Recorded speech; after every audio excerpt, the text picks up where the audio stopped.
Shalom bagi Bapak, Ibu, dan Saudara yang ingin memberikan persembahan, baik persembahan umum, persembahan perpuluhan, maupun janji iman untuk pembangunan gereja, dapat mengirimkan persembahan melalui mobile banking.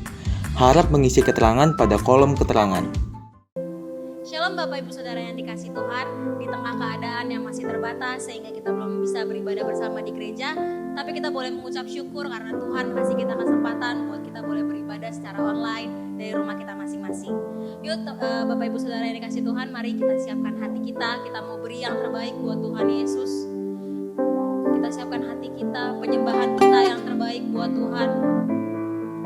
Bagaimanapun situasi, kondisi akhir-akhir ini, kita boleh tetap mengucap syukur sama Tuhan. Sebab Dia Tuhan yang baik. Sebab Dia Tuhan yang selalu sertai kehidupan kita. Dia selalu bersama-sama dengan kita. Mari mengucap syukur, mari angkat sembahmu. Haleluya.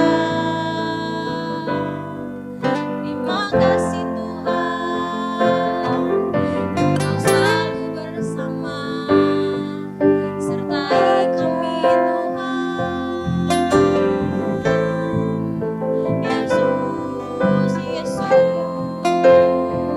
Bapa, kami mengucap syukur sebab Engkau sertai terus kehidupan kami Tuhan. Di tengah keadaan yang semakin sulit Tuhan, di tengah keadaan yang rasanya kami gak mampu untuk lewati Tuhan Yesus, tapi kami mengucap syukur sebab Engkau Allah yang sertai, Engkau Allah yang selalu bersama dengan kami Tuhan dalam situasi terburuk kehidupan kami sekalipun Tuhan Yesus. Terima kasih Tuhan Yesus, terima kasih Tuhan. Kami mengucap syukur. Ini bagian dari ucapan syukur kami Tuhan. Kami mau menyembah Engkau, kami memberi hati yang terbaik Tuhan. Terima kasih Tuhan Yesus, terima kasih Tuhan. Terima kasih Tuhan Yesus. Hanya Kau tempatku berlindung, hanya Engkau laguku dan kekuatanku. Izinkanlah ku datang menyembah, membawa syukurku. Terima kasih Tuhan Yesus. Hanya Kau tempatku berlindung, hanya Engkau laguku dan kekuatanku. Izinkanlah ku datang menyembah, membawa syukurku. Sedalam hati kami Tuhan, dalam Kau. Sedalamnya hatiku Kau pun tahu, dan kasih-Mu tak jauh dalam jiwaku. Di dalam kesesakan, di dalam kemenangan, ku tahu Engkau selalu bersamaku. Terima kasih Tuhan Yesus. Mari kita angkat pujian ini dari awal. Terima kasih Tuhan, hanya Engkau Tuhan, hanya Kau tempatku berlindung, hanya Engkau lagu kami Tuhan Yesus. Kekuatanku, izinkanlah ku datang menyembah, membawa syukurku.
Shalom saudara, tema kali ini kita akan membahas tentang hidup dan cara kematian orang Kristen.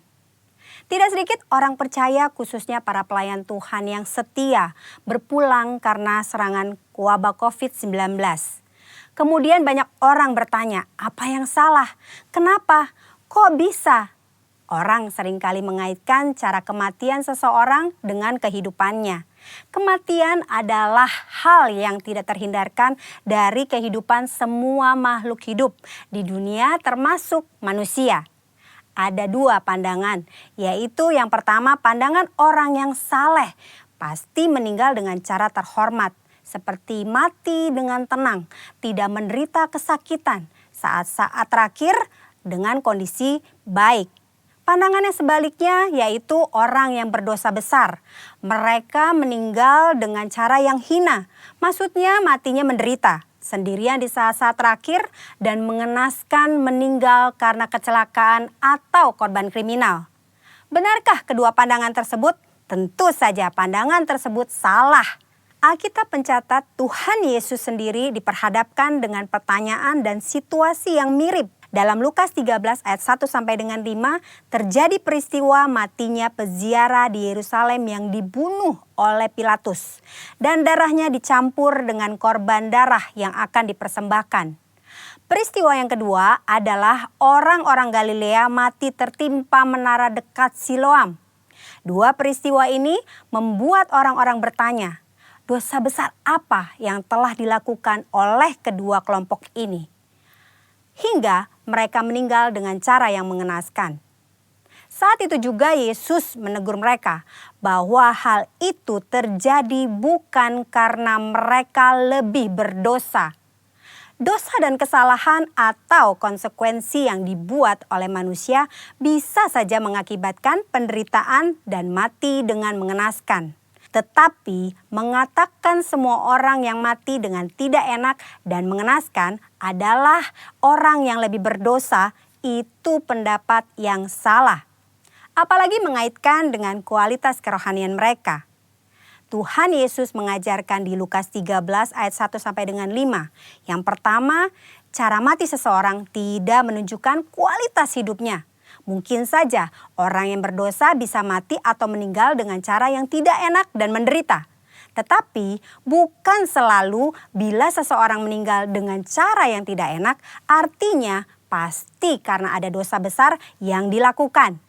Jangan mengaitkan cara kematian seseorang dengan kualitas hidupnya. Yesus berkata dengan tegas, jikalau tidak bertobat bisa binasa dengan cara yang tidak enak, bahkan menderita untuk selama-lamanya. Yesus menekankan bahwa penting diperhatikan adalah pertobatan, bukan cara meninggal seseorang. Yang kedua, kualitas hidup seseorang akan berkonsekuensi pada kekekalan. Selain pertobatan, hal yang sama penting adalah menghasilkan buah-buah dalam hidup. Perhatikan perumpamaan pemilik kebun anggur dalam Lukas 13 ayat 6 sampai dengan 9. Si pemilik kebun anggur mengetahui bahwa ada pohon anggur yang tidak berbuah dan ia memberi perintah untuk ditebang. Namun si pengelola kebun meminta kesempatan untuk pohon itu dibiarkan hidup. Dan jika sudah diberi kesempatan masih tidak berbuah, pohon itu segera ditebang. Maksudnya adalah kita masih hidup. Artinya kita diberi kesempatan untuk mengalami pertobatan dan menghasilkan buah. Jika tidak, kita akan dibinasakan. Waktu yang Tuhan berikan harus kita responi dengan pertobatan dan berbuah. Saudara, jangan salah fokus dengan mempertanyakan bagaimana cara seseorang meninggal. Sebaiknya kita meresponi kesempatan hidup yang Tuhan berikan. Yang pertama, kita fokus pada pertobatan dan menjalani hidup yang menghasilkan buah. Agar kita tidak mengalami hukuman dan penderitaan kekal. Yang kedua, tidak ada hubungan langsung antara cara seseorang mati dengan kerohanian yang dijalani selama hidupnya. Yang ketiga, cara orang percaya mati adalah kedaulatan Tuhan yang tidak dapat diselami oleh manusia. Tetaplah percaya dan serahkan diri kepada Tuhan. Percayalah, tidak ada keputusan Tuhan yang salah. Saudara, kita tidak boleh menilai bahkan menghakimi seseorang melalui cara kematiannya. Sebagai contoh, memperkatakan sudah rajin beribadah, berpuasa, berbahasa roh, kok bisa mati karena COVID-19? Hal itu tidak ada hubungannya, lagi sangat tidak pantas untuk diucapkan karena tidak menghormati dan tidak sensitif terhadap perasaan keluarga yang ditinggalkan. Mari saudara, kita fokus kepada pertobatan dan menghasilkan buah-buah yang baik selama kita masih punya kesempatan. Tuhan Yesus memberkati.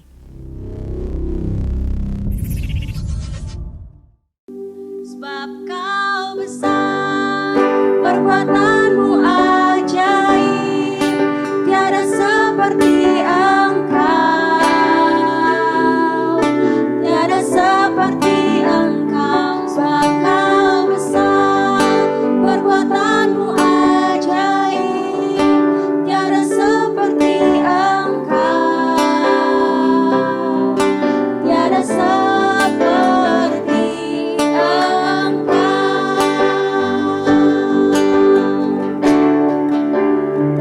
sebab Kau besar, perbuatanmu ajaib, tiada seperti Engkau,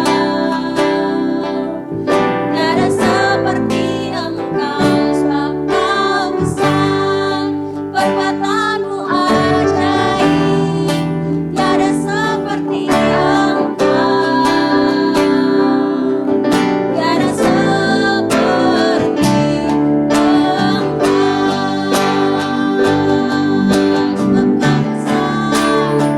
sebab Kau besar, perbuatanmu ajaib, tiada seperti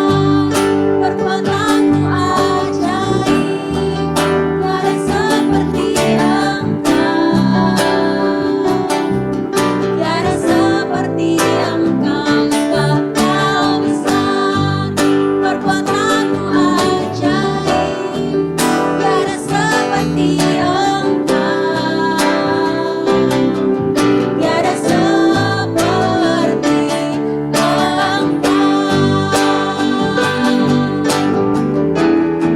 Engkau. Sebab Kau besar, perbuatanmu ajaib, tiada seperti tiada seperti sebab Kau besar, perbuatanmu ajaib, tiada seperti Engkau, tiada seperti-Mu, tiada seperti Engkau. Sebab Kau besar, perbuatanmu ajaib, tiada seperti Engkau, Yesus, tiada seperti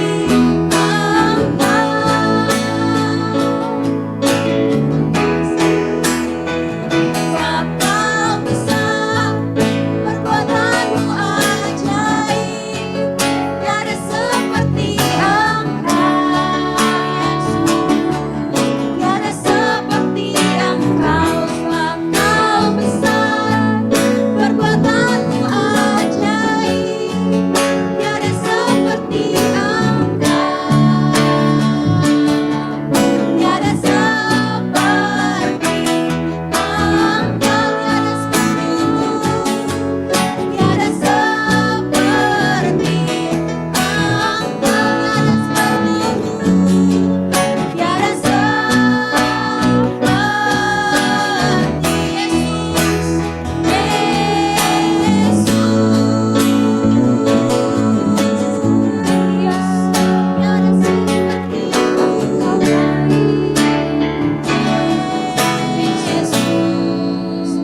tiada seperti tiada seperti tiada seperti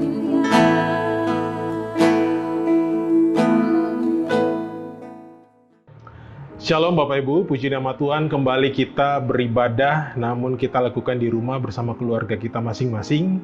Dan sebelum kita merenungkan firman Tuhan, mari saya ajak kita berdoa.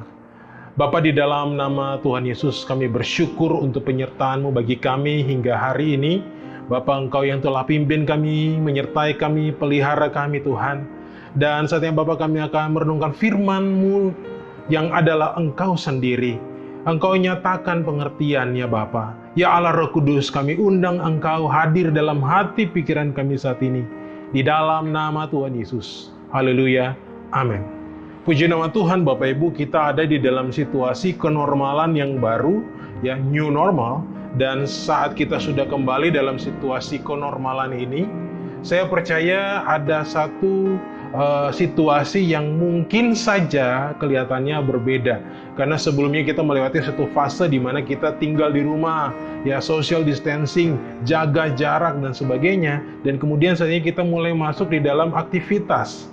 Namun tidak senormal yang seperti pandemi berlangsung.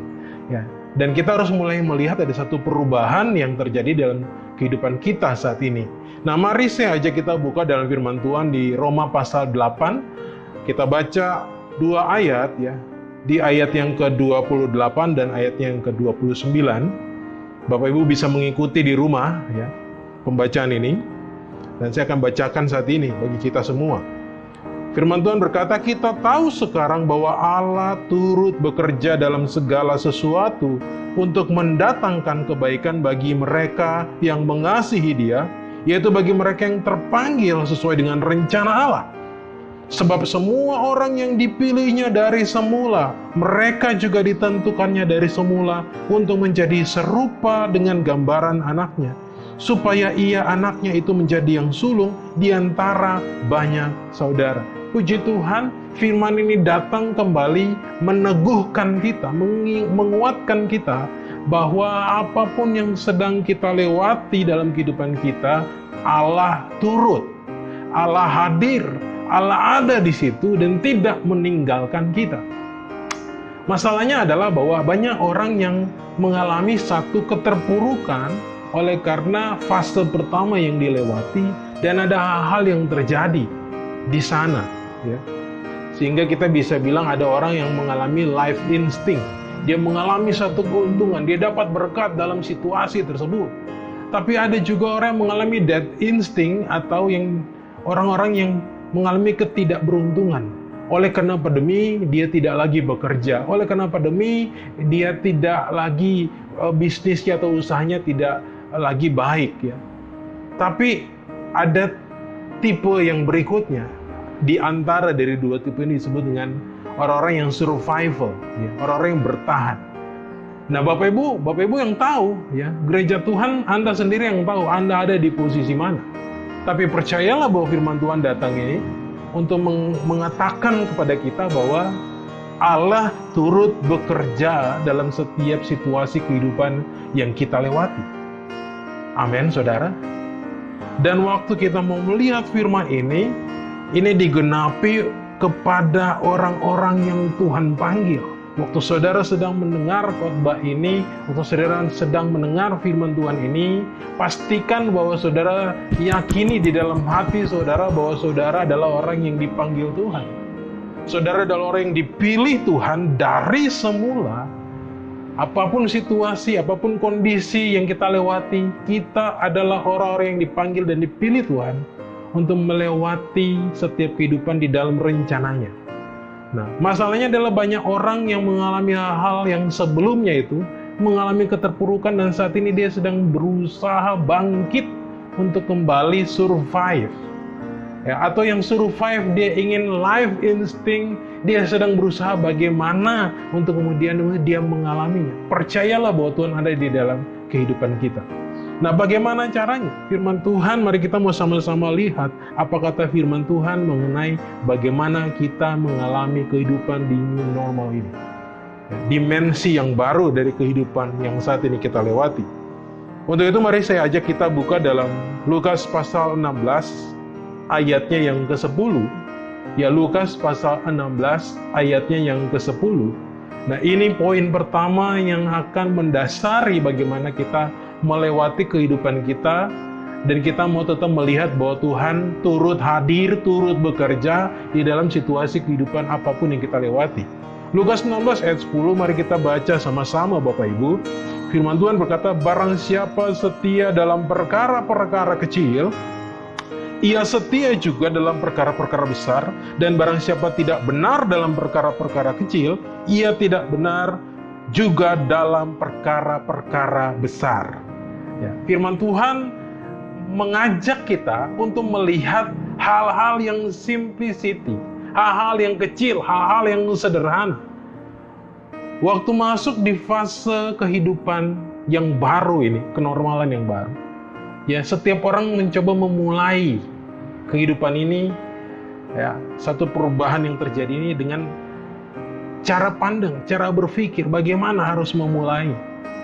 Tapi firman Tuhan mau datang buat kita supaya kita melihat bahwa Tuhan turut hadir dalam kehidupan kita, dan kita tahu bahwa kita adalah orang yang dipilih Tuhan. Mari kita lihat bahwa ada perkara-perkara kecil, ada hal-hal yang dipercayakan dalam kehidupan kita, yang bisa kita lihat untuk kita memulai lagi kehidupan kita di fase yang baru ini. Barang siapa setia dalam perkara-perkara kecil. Waktu Tuhan mengizinkan saudara dan saya masih tetap menghirup udara, bisa melihat matahari pagi hari, berarti ada satu kepercayaan yang Tuhan taruh dalam kehidupan kita, dan Tuhan mau kita respon dengan melihat hal-hal sederhana yang bisa kita ambil dan kita kembangkan dalam kehidupan kita. Lalu kemudian kita menyatakan kebaikan yang Tuhan berikan dalam kehidupan kita bagi banyak orang, bagi dunia ini. Matius pasal 5 mengatakan bahwa engkau adalah terang dunia, engkau juga adalah garam dunia. Tuhan pilih kita ya, untuk terlatih di dalam situasi-situasi kehidupan apapun juga. Dengan Alkitab yang begitu lengkap, berbicara mengenai kisah-kisah kehidupan, ya, success story, di mana ada satu proses demi proses yang mereka lewati dan iman tidak redup, dan Tuhan mau bilang supaya engkau juga harus melakukan hal yang sama. Mulailah dengan hal-hal yang sederhana, hal-hal yang kecil yang Tuhan berikan di dalam kehidupan kita. Kita harus bersyukur untuk segalanya. Hal kecil kita punya keluarga, kita punya rumah, kita masih bisa bikin usaha, kita masih bisa dipercayakan untuk bekerja di kantor. Itu adalah hal-hal kecil yang dapat kita kembangkan dalam kehidupan kita. Kalau saudara sudah ada dalam situasi, oke, saya nggak bisa bekerja, mari kita perhatikan apa yang harus kita lakukan dalam kehidupan kita, supaya tetap Tuhan dimuliakan. Lihatlah bahwa kehidupanmu adalah panggilan yang Tuhan berikan. Jadi hal pertama adalah simplicity, untuk melihat Tuhan hadir dalam kehidupan kita. Amin. Nah, hal yang kedua, ya, saya ajak kita buka dalam firman Tuhan di 1 Korintus pasal 10. 1 Korintus pasal 10, kita baca di ayatnya yang ke-31. Ya, 1 Korintus 10 ayat 31. Mari kita baca sama-sama Bapak Ibu. Firman Tuhan berkata, aku menjawab, jika engkau makan atau jika engkau minum, atau jika engkau melakukan sesuatu yang lain, lakukanlah semuanya itu untuk kemuliaan Allah. Hal-hal yang sederhana yang kita lakukan untuk kemuliaan Allah. Ya, do it something to be glory of God. Ya, lakukan sesuatu untuk kemuliaan Allah. Hal yang kedua bicara mengenai something. Kalau yang pertama bicara simplicity, lalu hal yang kedua bicara mengenai something. Ada sesuatu yang kita punyai, yang kita miliki, lalu kita lakukan dalam kehidupan kita. Ya, jika engkau makan atau jika engkau minum, mulailah dengan hal-hal yang sederhana dan lakukan dengan ucapan syukur. Mungkin sebelumnya saudara adalah orang yang selalu mementingkan kehidupan saudara. Ya, saudara adalah orang yang ingin hidup, ingin mencari, meraih sebanyak mungkin. Ya. Dalam tanda kutip mungkin bahasa kasarnya, kita menjadi serakah dalam kehidupan ini. Tapi firman Tuhan datang buat kita di pagi ini adalah mengingatkan kita supaya lakukan segalanya itu, semuanya itu untuk kemuliaan Allah. Makanya kita patut bersyukur bila ada fase satu yang kemarin kita lewati dan ada di fase yang kedua ini yang kita lewati. Tuhan lagi mengajak kita untuk melihat dengan kacamata yang Tuhan mau. Amin, saudara. Haleluya. Kalau kemarin saudara waktu lagi normal sebelum pandemi, mungkin saudara bekerja, lalu kemudian dengan pekerjaan yang saudara miliki, saudara pulang di rumah, ya, seakan-akan sepertinya saudara nggak punya waktu lagi sama keluarga. Ya, lalu saudara beralasan, kan saya capek kerja. Padahal sebenarnya kerjanya cuma sampai jam berapa, sisanya nongkrong, kumpul sama komunitas, atau kumpul sama orang-orang yang hobi yang sama dengan kita. Ya, karena kita mulai melihat kepada kehidupan kita sendiri. Tapi firman Tuhan datang mengingatkan kita bahwa kita melakukan sesuatu yang Tuhan berikan dalam kehidupan kita adalah untuk kemuliaan Allah. Jadi hal-hal kecil dikembangkan untuk kita lakukan untuk kemuliaan Allah. Nah, hal yang ketiga supaya kita melihat bagaimana Tuhan tetap hadir, tetap ada dalam kehidupan kita sampai hari ini, ya. Mari kita buka sama-sama di dalam firman Tuhan Filipi pasal 2 ayatnya yang keempat, ya. Filipi pasal 2 di ayatnya yang keempat. Mari kita baca sama-sama ayat ini.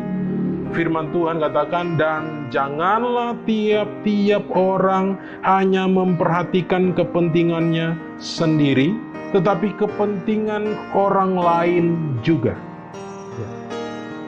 Kalau yang pertama bicara mengenai simplicity, hal-hal yang kecil, benih yang kecil yang kita mulai lihat dari kehidupan kita. Yang kedua berbicara mengenai do it something, atau something, apa yang kita punyai, kita kembangkan, kita lakukan untuk kemuliaan Tuhan.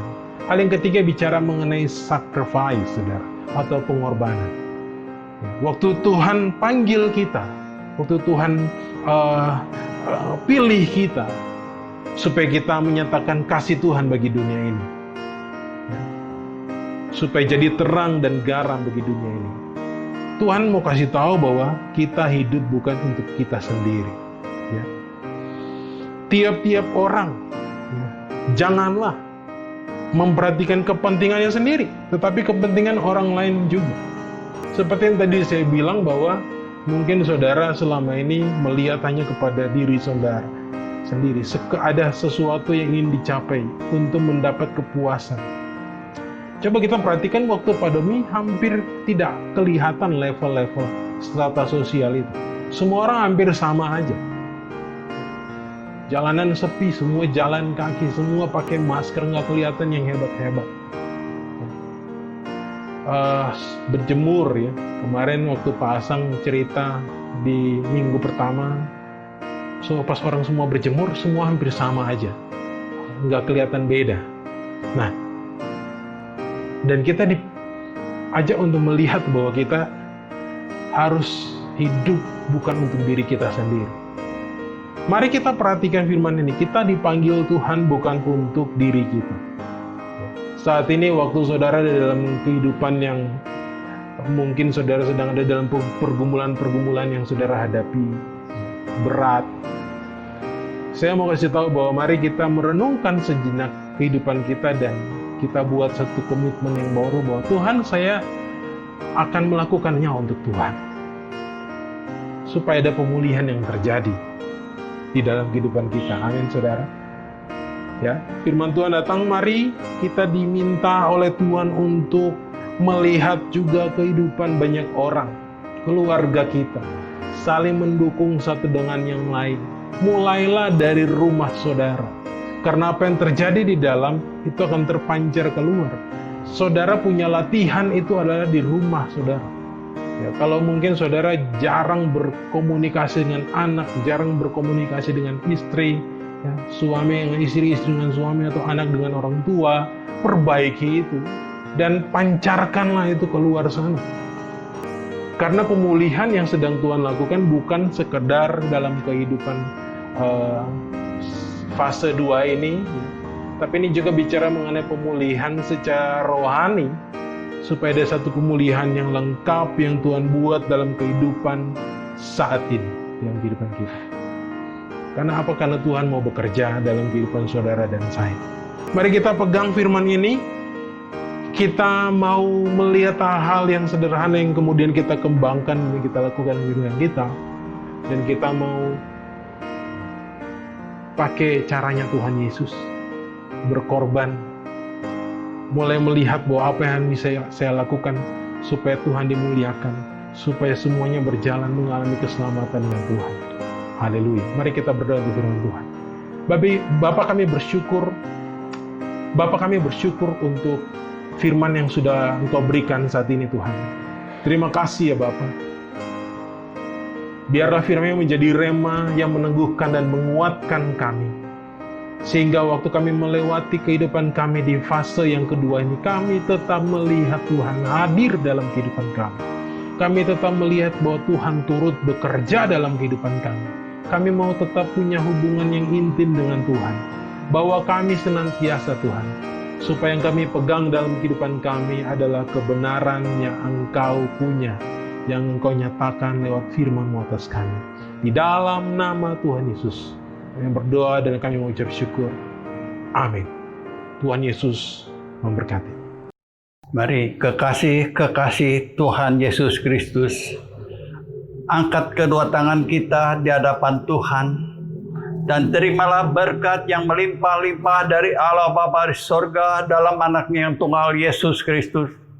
Persekutuan manis dari Roh Kudus menyertai saudara-saudara sekalian mulai saat ini sampai Tuhan Yesus datang kedua kali menjemput kita di awan-awan yang permai, bahkan sampai selama-lamanya. Yang diberkati sama-sama katakan amin. Tuhan Yesus memberkati.